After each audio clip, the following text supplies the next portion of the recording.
আসসালামু আলাইকুম রহমতুল্লাহ। কেমন আছেন সবাই? আশা করি আল্লাহর রহমতে সবাই ভালো আছেন।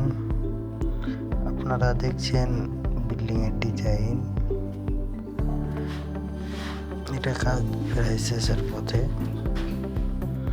এই ধরনের কাজ যদি আপনারা করাতে চান তাহলে স্ক্রিনে দেওয়া নাম্বারে যোগাযোগ করতে পারেন।